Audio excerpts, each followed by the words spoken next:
not still doing biology and medicine videos, please make sure to subscribe, join the forum and group for the latest videos.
In the previous lecture, we discussed about the fertilization. मैंने आपको जो fertilization पढ़ाई थी, we discussed that in the 7 steps. 7 steps में हमने पढ़ा था. जो लोग एब्सेंट थे मैं एक बार थोड़ा सा रिवाइज करा देती हूँ. उसके बाद हम लोग मोरुला फॉर्मेशन करेंगे, क्योंकि अगर फर्टिलाइजेशन क्लियर नहीं है तो मोरुला फॉर्मेशन समझ नहीं आएगा. थोड़ा सा मैं यहाँ बता देती हूँ डिटेल में. आप प्लीज रिकॉर्डिंग से या फिर नोट्स में से एक बार खुद से डिस्कस कर लेना. स्टिल कोई डाउट हो तो मुझसे बात करना. 7 स्टेप्स हमने पढ़ा था कि स्पर्म और एग का फ्यूजन जो होता है, this is known as the fertilization. पहला स्टेप क्या था? Approach of the sperm. देखो हम पढ़ चुके हैं मेल के टेस्टिस में स्पर्म बनता है, फीमेल की ओवरीज में एग बनता है, राइट? तो स्पर्म जो है वो फीमेल के रिप्रोडक्टिव ट्रैक्ट में डिपॉजिट किया जाता है. That is known as insemination. जब एक बार इंसेमिनेशन होती है तो उसमें 3.5 ml तक सीमेन होता है. उस सीमेन में मिलियंस ऑफ स्पर्म्स होते हैं. अब इतने ज्यादा स्पर्म्स होने का रीजन क्या है? देखो इतने मिलियंस ऑफ स्पर्म डिपॉजिट होते हैं लेकिन सारे एग तक नहीं पहुंच पाते. उसमें से फ्यू स्पर्म्स होते हैं वो सक्सेसफुली एग तक पहुंचते हैं, और उनमें से भी बहुत कम ऐसे होते हैं जो उसको पेनिट्रेट कर पाते हैं. ठीक है, कौन कौन सी चीजें स्पर्म को मदद करती हैं? प्रोस्टाग्लैंडिन्स, टेल की मूवमेंट, यूट्रस की एस्पिरेटरी मूवमेंट, ये सब उसको मदद करती हैं. कौन कौन से बैरियर्स हैं? बैरियर्स हैं कि फीमेल की वेजाइना में एसिडिक पीएच होता है, फैगोसाइट्स होती हैं, एंडोमेट्रियम. देखो स्पर्म को कहाँ जाना है? फेलोपियन ट्यूब की एम्पुला के अंदर. एग भी रिलीज होके एम्पुला में आएगा, स्पर्म भी एम्पुला में जाएगा. तो जो स्पर्म वेजाइना से एम्पुला में जाएगा तो वो यूट्रस को क्रॉस करता हुआ जाएगा. समझते हो ये बात? तो एंडोमेट्रियम उस वक्त थिक है तो उसको क्रॉस करके जाना. ये बैरियर्स है. जब स्पर्म फीमेल के रिप्रोडक्टिव ट्रैक्ट में आता है तब वो फंक्शनल मैच्योरिटी अटेन करता है. That process is known as the capacitation. इसमें क्या क्या होता है कि उसके एक्रोसोम के ऊपर से स्टिरोल्स और स्टिरोल्स और ग्लाइकोप्रोटीन हटाए जाते हैं. कैल्शियम आयन का इनफ्लक्स होता है. कुल मिला के मेम्ब्रेन वीक हो जाती है जिससे स्पर्म लाइसिन रिलीज हो जाते हैं. तो ये है उसकी फंक्शनल एक्टिवेशन. फिर अब वो आगे पहुंचा. अब एग तक मान लो वो आ गया, उसने अपना वो रास्ता तय कर लिया 1 to 4 मिलीमीटर की स्पीड से लेकर. ठीक है, fertilising anti fertilising reaction. Egg के ऊपर फर्टिलाइजिंग होते हैं, स्पर्म के पास एंटी फर्टिलाइजिंग होते हैं. तो ये रिकॉग्नाइज करने होते हैं. ये देख रहे हो ब्लू कलर का, ये एंटी फर्टिलाइजिंग है. ठीक है, इस एंटी फर्टिलाइजिंग के ऊपर साइट्स हैं. ये देखो ये फर्टिलाइजिंग है. 1 2 3 3 स्पर्म इस पे बाइंड किए. इस पे स्पर्मेओफिलिक साइट्स होती हैं. ठीक है, तो ये क्यों है जरूरी? ये जरूरी इसीलिए क्योंकि अगर बाई चांस किसी और स्पीशीज के स्पर्म के कॉन्टैक्ट में एग आता है तो वो बाइंड नहीं कर पाएगा. स्पेसिफिसिटी मेंटेन रहेगी, प्लस नंबर कम होगा. इतने सारे स्पर्म एग तक नहीं जा सकते, कुछ ही बाइंड कर सकते हैं क्योंकि उसमें साइट्स जो है बाइंड करने की वो लिमिटेड होती है. जैसे एंजाइम के पास लिमिटेड साइट्स होती हैं बाइंड करने की, ऐसे ही एग के ऊपर भी लिमिटेड स्पर्म बाइंड कर सकते हैं।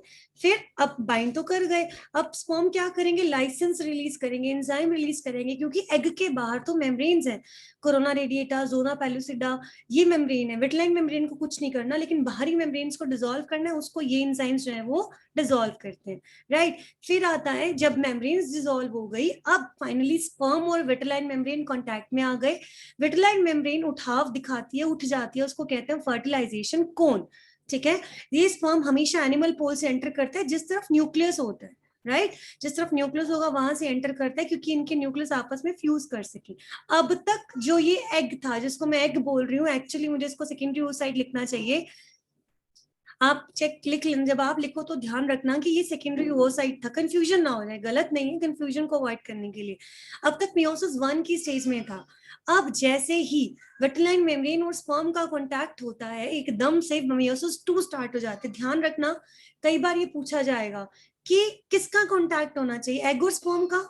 नहीं, स्पर्म का और विटलाइन मेम्ब्रेन का, क्योंकि कांटेक्ट होने का तो मतलब है कि कोरोना रेडिएटा के कांटेक्ट में आया, उसको डिसॉल्व करके जब विटलाइन को टच करता है तब मियोसिस 2 स्टार्ट होती है। अब जाके सेकेंडरी oocyte एग में कन्वर्ट होता है और एक सेकेंड पोलर बॉडी बनती है, ये बाद में डीजनरेट हो जाएगी। तो यहाँ 2 मेजर इवेंट होती हैं। मेटाफेज फैक्टर्स जिन्होंने उसको मियोसिस 1 में रखा हुआ था वो सब खत्म होने लग जाएंगे, क्योंकि और एनाफेज प्रमोटिंग फैक्टर उसको प्रमोट करेंगे कि तू अब आगे चल, पहले वो मेटाफेज मियोसिस 1 में ही अरेस्ट हुआ था, वो फैक्टर डिसॉल्व हो जाएंगे, दूसरे एनाफेज प्रमोटिंग फैक्टर रिलीज होंगे जो उसको प्रमोट करेंगे कि अब मियोसिस 2 करनी है, ठीक है। फिर आती है कॉर्टिकल रिएक्शन, ये मैंने खूब अच्छे से कल समझाई थी कि ये विटलाइन मेम्ब्रेन है 1 2 3, ये मैंने ऐसे लिखा हुआ है। क्या होता है कि पहले एक स्पर्म कांटेक्ट में आ चुका है, ये विटलाइन मेम्ब्रेन है, this is the cortex, cytoplasm है, बाहर वाला डेंस होगा, अंदर वाला लूज होगा, ठीक है, ये पहला नंबर। यहाँ पे कॉर्टिकल्स ग्रेन्यूल्स रिलीज है, ठीक है। जैसे ही स्पर्म कांटेक्ट में आता है, विटलाइन मेम्ब्रेन थोड़ी ऊपर की ओर उठ जाती है, साइटोप्लाज्म अपनी ही जगह पे है, तो अब क्या होगा, गैप मेंटेन होना शुरू हो गया, ये कॉर्टिकल ग्रेन्यूल्स यहाँ आ जाएंगी, जो पहले साइटोप्लाज्म में थी वो इस पेरीविटलाइन स्पेस में आ जाएंगी, ठीक है। अब ये थोड़ी और ऊपर उठती है और कॉर्टिकल ग्रेन्यूल्स इसको साथ जाके चिपक जाती है, स्टिक कर जाती है, ठीक है, और साइटोप्लाज्म अभी भी अपनी जगह पर ही है। तो ये जो मेम्ब्रेन बन गई, ये फर्टिलाइजेशन मेम्ब्रेन है। क्यों? कॉर्टिकल ग्रेन्यूल्स इसके साथ बाइंड करके केमिकल रिलीज करते हैं और इसको हार्ड कर देती हैं।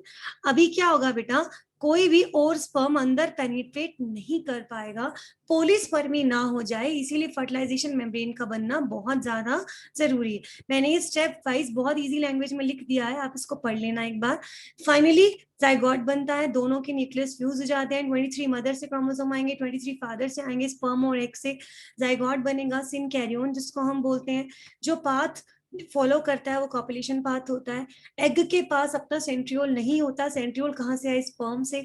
सेंट्रियोल जहां पे लोकेट हो जाएंगे वहीं एक्सिस ऑफ डिवीजन डिसाइड हो जाएगा कि डिवीजन हॉरिजॉन्टल होगी या वर्टिकल, ये कौन डिसाइड करेगा, सेंट्रियोल्स। माइटोकॉन्ड्रिया भी आ जाएंगे। फर्टिलाइजेशन का सिग्निफिकेंस क्या है, कौन से डे पे होती है, ये हमने कल कर लिया था, ठीक है। अब फर्टिलाइजेशन हो गई है, जाइगोट बन गया है, ये सारा बेटा कहाँ हुआ था, एम्पुला के अंदर, फिलोपियन ट्यूब के एम्पुला के अंदर हो चुका था ये। अब आता है मोरुला फॉर्मेशन, इससे ये मैं पहले तुम्हें एनिमेशन दिखाऊंगी फिर पढ़ाऊंगी। अब मोरुला बनेगा, मोरुला से ब्लास्टुला, ब्लास्टुला से गैस्ट्रुला, अलग अलग स्टेजेस आएंगी। ये देखो अभी क्या है कि फिलोपियन ट्यूब के अंदर ये सब काम हुआ है, अब उसको बच्चे को आना तो यूट्रस के अंदर है, माँ का गर्भ किसको बोलते हैं, यूट्रस को। 9 मंथ्स वो कहाँ स्पेंड करेगा, यूट्रस के अंदर। तो फिलोपियन ट्यूब से अब उसको मूव करके यूट्रस में आना है, उस मोमेंट के दौरान उसमें बहुत चेंजेस आते हैं। जाइगोट से वो ब्लास्टुला बन के आता है उसके अंदर। ये देखो एक बार एनिमेशन, स्क्रीन दिखाई दे रही है सबको, फिर मैं समझाऊंगी इसको। देखो एक, Please visit Facebook and Armando soon. This video is a first part of a series of videos that will look at embryology. So we're going to begin where diagram से समझ आ रहा है, फीमेल रिप्रोडक्टिव ट्रैक्ट का diagram बना है ये। fertilization occurs essentially and implantation. So here we have the Uterus, reproductive tract. vagina, the uterus, the vagina, cervix, Cervix. fimbriae, and uterine tube, also known fimbriae as the क्या होती है? जो ovary से suction create करके egg को revise करते जाओ, egg को सक्शन पंप के जैसे खींच लेती है, जैसे वैक्यूम होता है ना, डस्ट खींचता है, ऐसे ही फिम्ब्री एक फोर्स क्रिएट करती है कि ओवरी से एग को अपनी तरफ खींच लेती हैं. This curve portion is the ampulla. Fertilization कहाँ है? यहाँ. स्पर्म यहाँ से ट्रेवल करता हुआ एम्पुला में आएगा, ओवम यहाँ से ट्रेवल करता हुआ एम्पुला में जाएगा. दोनों की फर्टिलाइजेशन कहाँ है?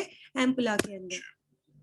and here coming out of the sides attached to a ligament are the ovaries. Ovaries are female gonads, and ovaries are what will produce the female egg, the oocyte. Women go through a cycle called the menstrual cycle each month, where they ovulate and they release an egg called an oocyte. This process is called ovulation. Here we have the oocyte, which is surrounded by a thick protective membrane called the zona pellucida. And surrounding the zona pellucida are cells of the corona radiata. ये पढ़ चुके हो ना? जब egg release होता है तो उसके पास कोरोना रेडिएटा है. कोरोना रेडिएटा क्या होती है? फॉलिकुलर सेल्स ही आपस में चिपकी हुई होती हैं और वो क्या बनाती है? Corona radiata. वो चिपकी हुई क्यों है? इसके पास हाइलुरोनिक एसिड होता है जो उसको चिपका के रखता है. तभी तो वो मैंने वो पॉइंट पढ़ना फर्टिलाइजेशन का, उसमें वो हाइलुरोनिडेज रिलीज करते हैं जो इसको तोड़ता है. देखो, स्पर्म को एग की विटलाइन मेम्ब्रेन की कांटेक्ट में आना, उससे पहले उसको रेडिएटा, पेलुसिडा, इन सबको तोड़ना पड़ेगा. If this oocyte, this egg, is not fertilized by a male sperm, what is known as basically period occurs. However, if there was a bit of sperm swimming along in the uterine tube, and then the sperm meets and penetrates the oocyte, this process is then known as fertilization. The sperm is able to penetrate the zona pellucida using special enzymes on its head. ये कह रहे हैं, देखो, ovary ने egg release किया, fimbriae के through वो यहाँ चला गया, इधर से वेजाइना के थ्रू पूरा रास्ता ट्रेवल करता हुआ स्पर्म आ गया. अब ये फ्यूजन को क्या कहते हैं हम? Fertilisation. Anyway, once fertilization occurs, a zygote is formed. A zygote is a fertilized egg, and this fertilization हम सारी पढ़ चुके हैं, ठीक है. मान लो जैसे 14th डे पे साइकिल के मिडल पे एग रिलीज हुआ था, तो लगभग 1-2-3 दिन में फर्टिलाइजेशन हो जाएगी. अगर उसी दौरान स्पर्म वहां पहुंच जाता है तो फ्यूजन हो जाएगा, फर्टिलाइजेशन हो जाएगी. फर्टिलाइजेशन के 7 स्टेप्स आप पढ़ चुके हो, जाइगोट बन चुका है. हम यहाँ वो सारा नहीं बता रहे, अब हम पढ़ा रहे हैं कि पोस्ट फर्टिलाइजेशन क्या होता है, फर्टिलाइजेशन के बाद क्या होता है. जैसे जैसे वो मूव करता जाता है वो डिवाइड, अब वो क्या करेगा? डिवाइड करेगा. एक जाइगोट से पूरा का पूरा फीटस बनेगा, पूरे अंग बनेंगे, आंख, नाक, हाथ, पैर, सब कुछ. तो वो सब किससे बनेगा? डिवीजन से. डिवीजन कौन सी है? माइटोसिस. अब देखो वो मूव करता है आगे is आगे. our day one. The sperm's DNA and the oocyte's DNA mix to form literally one cell. That one cell then divides into two cells. Those two cells then देख रहे हो? divide दो पहले 2 cell stage बनी, फिर 4 cell stage बनी, फिर 8 cell stage into बनेगी. 4, then 8, then 16. This whole process, which occurs along the fallopian or the uterine tube, is known as cleavage. What's interesting to know is that as these cells keep dividing, the whole structure actually does not get bigger, but the number of cells. This is the very important कि जब वो 2 से 4, 4 से 8, 8 से 16 stage पे जाता है, morula कहते हैं, ठीक है. 8 से 16 स्टेज वाली जो स्टेज होती है, इसमें उसका साइज नहीं बढ़ता. जाइगोट जितना था, ये जाइगोट मान लो सिंगल सेल है, वैसे तो 2 के फ्यूजन से बना है, उससे चाहे 16 सेल्स बन जाए, लेकिन ओवरऑल साइज नहीं बढ़ता. अंदर ब्लास्टोमियर छोटी, ये जो देख रहे हो, ये 2 सेल्स, फिर ये 4 से 16, 8, 8 से 16 बन जाएंगी. ये छोटे छोटे ब्लास्टोमियर्स होते हैं, इनका नंबर बढ़ता जाएगा, छोटे छोटे नंबर बढ़ेंगी, ओवरऑल साइज को बढ़ने नहीं देते, क्योंकि बाहर जोना पेलुसिडा, कोरोना रेडिएटा अभी भी वैसी ही है, साइज नहीं बढ़ने देंगे. And so they just basically they become compacted in the structure. And these cluster of cells are still within the zona pellucida. when there are about 16 cells clustered together in a bowl, this collection of cells 16 cell की एक stage बनती है, ऐसे divide होता जाएगा, 2 से 4, 4 से 8, 8 से 16 सेल की स्टेज आती है जो सॉलिड बॉल की तरह दिखाई देती है। उस स्टेज पे ये फ्लोपियन ट्यूब से बाहर निकल के यूट्रस में आ जाता है, इसको कहते हैं मोरुला। ठीक है, is known as a morolla. And देख by रहे हो this, ना, यहाँ पे सब कुछ हो रहा था, एग इसने यहाँ लिया, ये स्पर्म यहाँ से सारा ट्रेवल करते स्पर्म आया, फ्यूजन हो गया, जाइगोट से 2 cell stage, 4 cell stage, 8 cell stage, 16 cell stage, ये सारा रास्ता ट्रेवल करते हुए कहाँ पहुंच गया? अब यूट्रस के अंदर मोरुला पहुंचा है। मोरुला 16 सेल का स्टेज होती है, सॉलिड बॉल लगती है ये। stage, it is day 4 post fertilization. This morolla will divide again and form a blastocyst, which is a collection of 32 blastocyst होता है बेटा, सिस्ट का वर्ड होता है, सिस्ट वर्ड का मतलब हिंदी में होता है फूला हुआ। ये अब ये क्वेश्चन बड़ा ही एक्सपेक्टेड और कॉमन क्वेश्चन है, कौन सी स्टेज में बच्चा माँ के यूट्रस पे अटैच होता है? वो स्टेज है ब्लास्टोसिस्ट। लिखते जाना चाहे कंफ्यूज हो रहे हो तो। वो कौन सी स्टेज में फिलोपियन ट्यूब से यूट्रस में पहुंचता है? मोरुला स्टेज में। लेकिन अटैच कौन सी स्टेज में होता है? ब्लास्टोसिस्ट की स्टेज में। ब्लास्टो, ये जो आईवीएफ करते हैं, इन विट्रो फर्टिलाइजेशन करते हैं, जो लोग नेचुरली कंसीव नहीं कर सकते, वो क्या करते हैं? मेल का स्पर्म और फीमेल का एग लेकर जाइगोट से 2, 4, 8, 16 स्टेज, सारी की सारी ये जो स्टेजेस होती हैं, ये पेट्री प्लेट्स में लैब में बना लेते हैं, ब्लास्टुला बना लेते हैं लैब में 32 सेल स्टेज का। ब्लास्टुला को सीधा यूट्रस में डालते हैं और वो इम्प्लांट कर, सक्सेसफुली अगर इम्प्लांट कर जाए तो कंसीव हो जाता है, अदरवाइज नहीं होता। तो ब्लास्टुला स्टेज में ही उसकी बॉडी में इंसर्ट किया जाता है। or cells. These cells that I'm talking about are essentially embryonic cells. So all these cells within the blastocyst are embryonic cells. The blastocyst is still surrounded by zona pellucida. The blastocyst will now implant into the growing uterine wall. The blastocyst I am drawing now is a cross-sectional view of the blastocyst. So we are cutting it ये in मैं भी half and we're समझाऊंगी कि looking कैसा inside दिखता है the ये। blastocyst. So this blastocyst actually जब implant होता है, यूट्रस में अटैच होता है एंडोमेट्रियम में, तो ऐसा दिखाई देता है। बाहर पतली पतली सेल्स होती हैं और बाकी सारी सेल्स एक तरफ आ जाती हैं, फूल जाता है ये कैविटी होती है। ये मैं भी दिखाऊंगी। लगभग फर्टिलाइजेशन के बाद 7वें दिन पे ये होता है। साइकिल का 7वां दिन नहीं है, याद रखना, फर्टिलाइजेशन के बाद का 7वां दिन है ये। blastocyst implants, and this is about day 7. Before the blastocyst implants, the blastocyst actually will shed the zona pellucida, which, if you remember, was the membrane surrounding the oocyte initially. In the next video, we're going to focus on it. शायद कुछ समझ में आ गया होगा। मैं एक बार तुम्हें बताती हूँ कैसे इसको लिखना है आपको। देखो, मोरुला फॉर्मेशन, सबसे पहले क्या होता है बेटा? Cleavage of the post fertilization event है। ये फर्टिलाइजेशन हो चुकी है, मोरुला फॉर्मेशन है। फिलोपियन ट्यूब से एग आया, स्पर्म मिला इसको एम्पुला के अंदर। ये देख रहे हो ABCDE मैंने ऐसे बनाए हैं, ये E है मोरुला। मोरुला यहाँ आएगा, ये कुछ नहीं, 1 से 2, 2 से 4, 4 से 8, 8 से 16 सेल्स की स्टेज बनती है। This is the morula. इस वक्त यूट्रस की एंडोमेट्रियम काफी अच्छी है, थिक है। एक हेल्दी फीमेल के अंदर इस वक्त ये काफी थिक है कि इम्प्लांट हो सकता है। तो ए स्टेज पे क्या होता है बेटा? ये जाइगोट है। जाइगोट मतलब ये दिखा रहे हो ना, ए स्टेज पे फ्यूजन हो गया, ये जाइगोट है। दिस इज द जाइगोट, ठीक है। 2 सेल की स्टेज, ये जाइगोट में बाहर क्या है? Corona radiata, zona pellucida, vitelline membrane है, सारा एग वाला स्ट्रक्चर है, ठीक है। 24 घंटे बाद ए बी में कन्वर्ट होता है। बी है 2 सेल स्टेज, ठीक है। इनमें एक सेल बड़ी होती है और एक छोटी होती है, अनइक्वल होती है, ठीक है।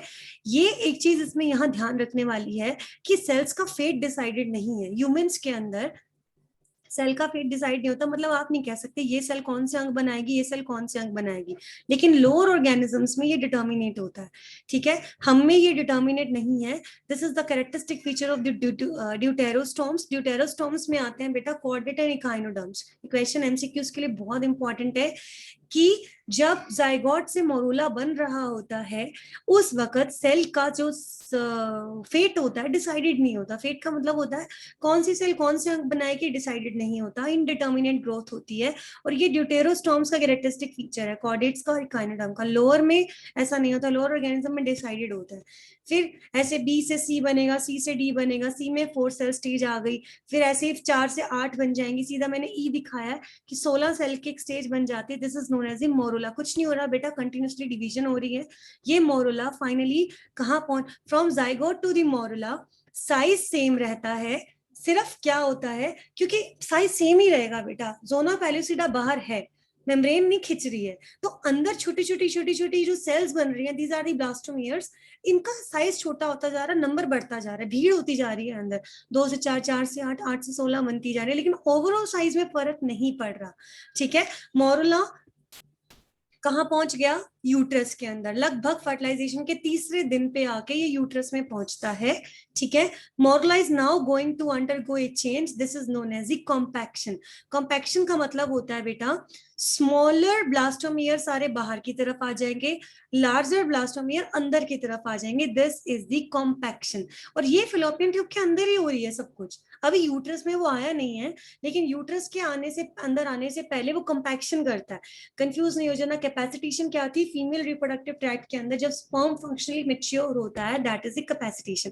देखो ये जो चैप्टर है ये थोड़ा मैंने एनसीईआरटी से ज्यादा किया और लिखवाया है, और आपको ये करना भी चाहिए, क्योंकि ये इतनी डिटेल आप नहीं करते हो तो चीजें क्लियर नहीं होती।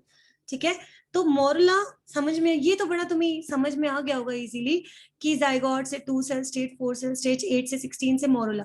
मोरूला यहाँ आने से पहले कॉम्पैक्शन करता है। कॉम्पैक्शन का मतलब होता है सेल्स को रीअरेंज करता है। अब वो यूट्रस में आ गया, अब जो कुछ भी होगा वो यूट्रस में होगा, इससे पहले जो कुछ भी होना था सब फलोपियन ट्यूब के अंदर हुआ। ये पहुंच गया यूट्रस के अंदर, अब ब्लास्टुला बनेगा। ये देख रहे हो, ये मोरूला आया, ये एंडोमेट्रियम है। जैसे ही मोरूला एंडोमेट्रियम से टच करता है वैसे ही क्या होगा, अब उसमें और बदलाव आएंगे। On around the 3rd day morula reaches the uterus.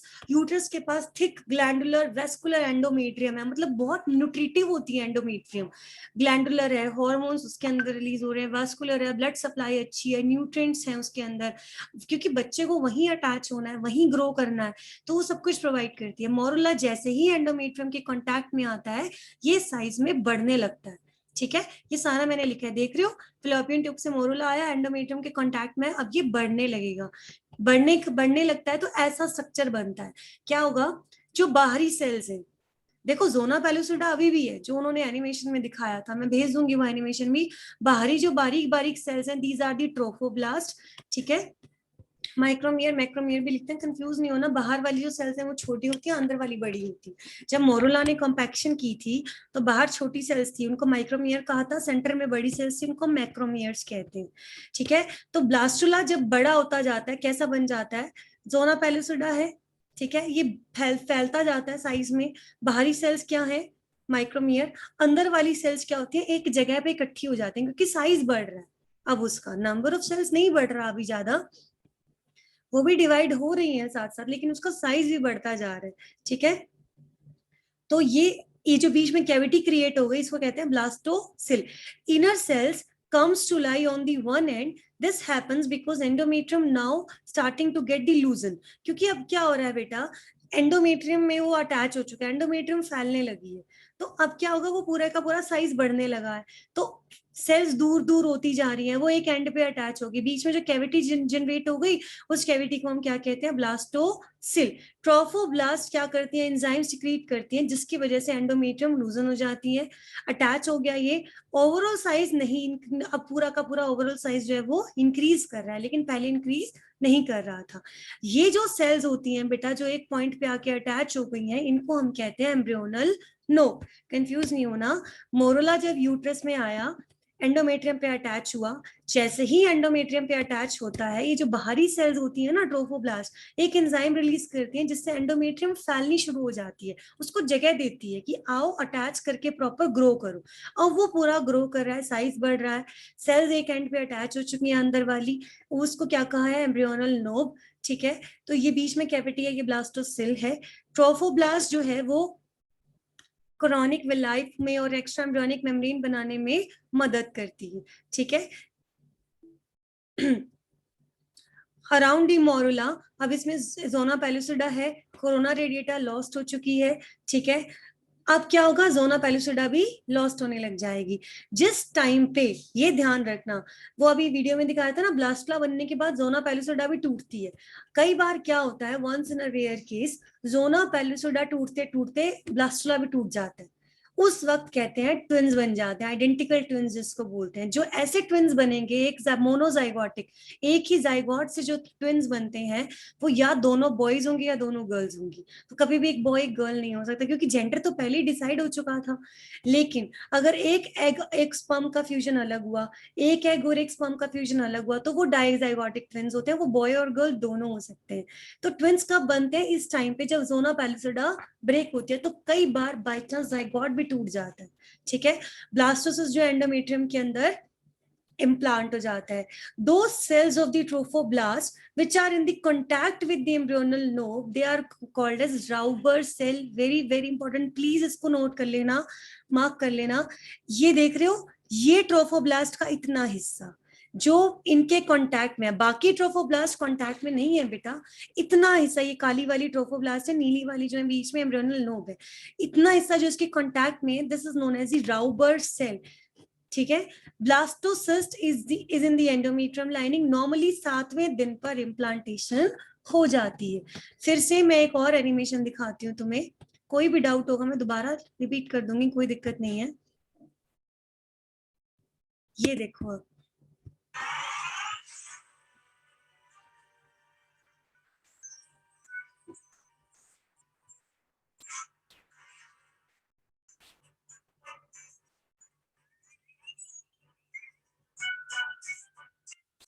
To cell stage लगभग 24 से 30 घंटे में बनती है ये।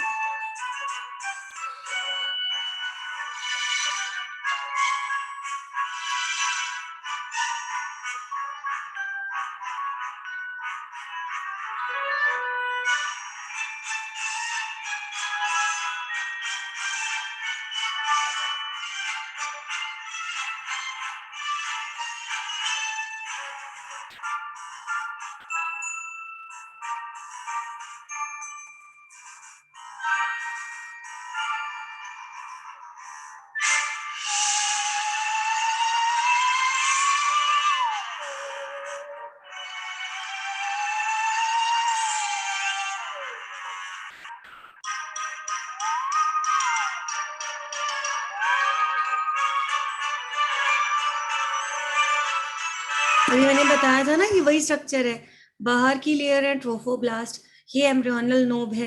ये जितनी सेल्स ये ट्रोफोब्लास्ट वाली एम्ब्रियोनल नोब के कांटेक्ट में है, दो cells of the trophoblast which are in the contact of the embryonic knob, they are known as the Rauber's sales.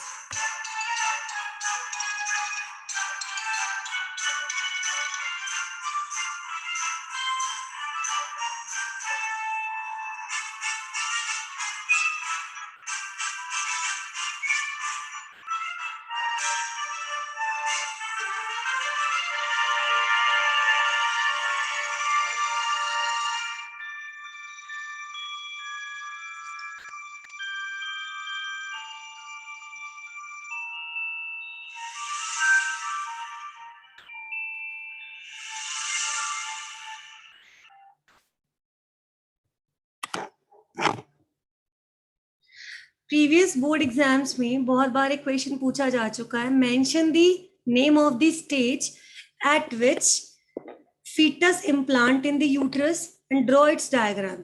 समझ रहे हो, आपको क्या करना है, ब्लास्टुला का नाम लिखना है कि इस स्टेज पर आकर वो इम्प्लांट होता है और उसका फिर डायग्राम बनाना है, ठीक है। फर्टिलाइजेशन के बाद हमने पढ़ा है पोस्ट फर्टिलाइजेशन चेंजेस। मोरुला कौन सी स्टेज होती है बेटा, 16 सेल वाली स्टेज होती है, सॉलिड बॉल लाइक स्ट्रक्चर होता है। मोरुला की स्टेज में वो फेलोपियन ट्यूब से निकल के यूट्रस के अंदर आता है, यूट्रस में फिर फर्दर चेंजेस आते हैं। क्लीवेज ऑफ द जाइगोट का मतलब क्या होता है कि देखो, एम्पुला में पहले फर्टिलाइजेशन हुई, फिर जाइगोट बना, जाइगोट से 2 सेल स्टेज, 4 सेल स्टेज, फिर 8 cell stage and finally 16 cell stage. इस स्टेज में आने तक फिर वो कॉम्पैक्शन करता है। कॉम्पैक्शन का मतलब होता है स्मॉलर ब्लास्टोमियर बाहर की तरफ और लार्जर वन इनर की तरफ। अब वो यूट्रस में आ जाता है। बाकी जितने भी चेंजेस होते हैं वो यूट्रस के अंदर होंगी। यूट्रस के अंदर एंडोमेट्रियम बहुत थिक है, तो बाहरी सेल्स को हम कह रहे हैं माइक्रोमियर और अंदर वाली को कह रहे हैं मैक्रोमियर। ट्रोफोब्लास्ट जिसको हम कह रहे हैं बाहर वाली सेल्स को, ठीक है। तो अब वो यहाँ पहुंच गया, अरेंजमेंट हो चुकी है, एंडोमेट्रियम के कांटेक्ट में आया। अब वो ओवरऑल साइज बढ़ेगा। उससे पहले क्या हुआ था बेटा, जायगोट से मोरुला तक ओवरऑल साइज नहीं बढ़ता, बस अंदर नंबर ऑफ सेल्स का नंबर बढ़ता जाता है, ठीक है। जब ये इसमें साइज बढ़ता है तो बाहर अभी भी जोना पैलिसिडा है, राइट। सेल्स जो अंदर की थी वो सारी इकट्ठी हो गई एक तरफ पे आके, एम्ब्रियोनल नोब जिसको हमने बोल दिया, अंदर की कैविटी को ब्लास्टोसील बोल दिया, ठीक है। एंडोमेट्रियम लूज होती जा रही है।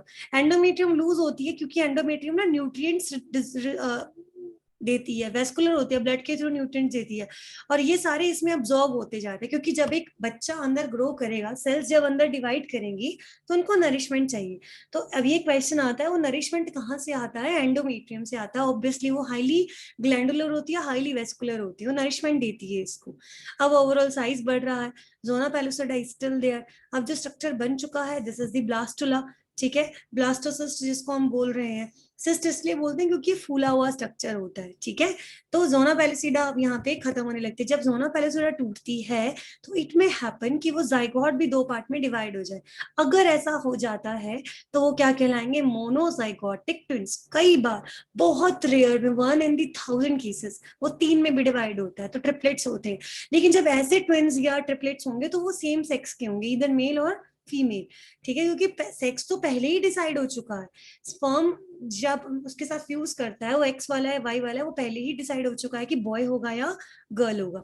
अब ब्लास्टोसिस जो है वो धीरे धीरे एंडोमेट्रियम के अंदर इम्प्लांट कर जाएगा, ठीक है। और उसके बाद क्या है, प्रेगनेंसी कंफर्म हो जाएगी। तो जब एंडोमेट्रियम के अंदर इम्प्लांट कर जाएगा तो वो प्रोजेस्टेरोन का लेवल बढ़ने लगता है। राउबर सेल्स क्या है, वो ट्रोफोब्लास्ट जो एम्ब्रियोनल नोब के डायरेक्ट कांटेक्ट में है, those are known as the Rauber's cell. इसको एक बार प्लीज अच्छे से रीड कर लेना, फर्टिलाइजेशन। और क्योंकि देखो पहले ही मैं बीइंग वेरी फ्रैंक, अगर एक आधा टॉपिक भी नहीं बीच में पढ़ते हो तो अगला समझ में नहीं आएगा, बिल्कुल भी समझ में नहीं आएगा। स्किप नहीं करो, एक बार लास्ट इसको देखो कि यहीं के यहीं रट जाना चाहिए तुम्हें कि कैसे हो रहा है। ये याद करना मुश्किल नहीं है, 2 से 4, 4 से 8, 8 से 16 सेल बनती है। याद ये रखना है कौन सी स्टेज कहाँ हो रही है। This video is a first part of a series of videos that will look at embryology. So we're going to begin where fertilization occurs, essentially, and implantation. So here we have the reproductive tract, the uterus, the vagina, cervix, fimbriae, and uterine tube, also known as a fallopian tube. And here, coming out of the sides attached to a ligament, are the ovaries. Ovaries are female gonads, and ovaries are what will produce the female egg, the oocyte. Women go through a cycle called the menstrual cycle each month, where they ovulate and they release an egg called an oocyte. This process is called ovulation. Here we have the oocyte, which is surrounded by a thick protective membrane called the zona pellucida, and surrounding the zona pellucida are cells of the corona radiata.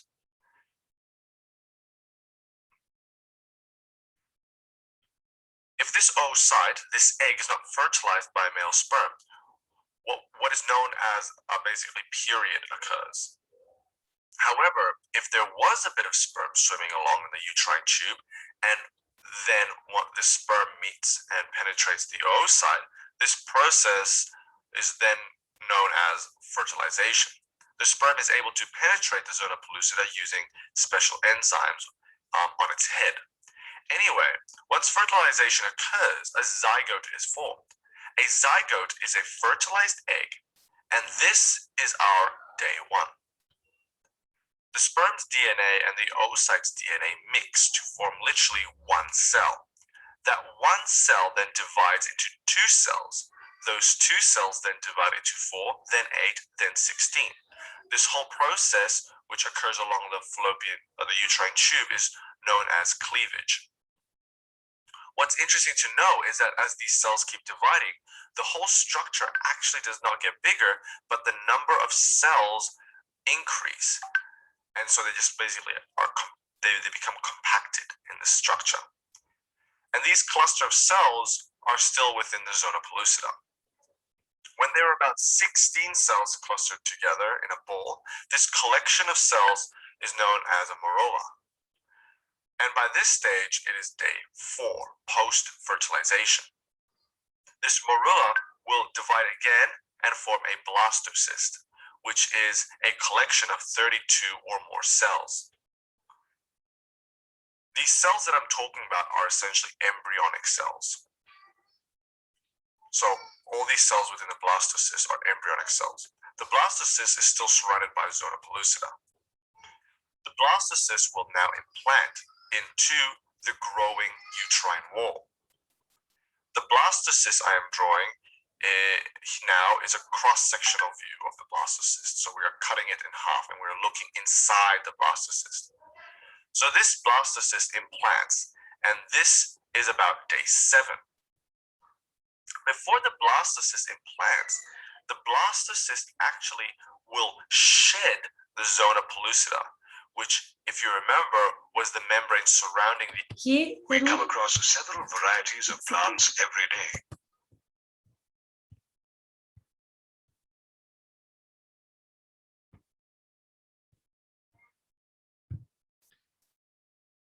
ये चीज ध्यान रखना कि blastocyst के implant होने से पहले जोना pellucida lost हो जाती है या बाद में होती है.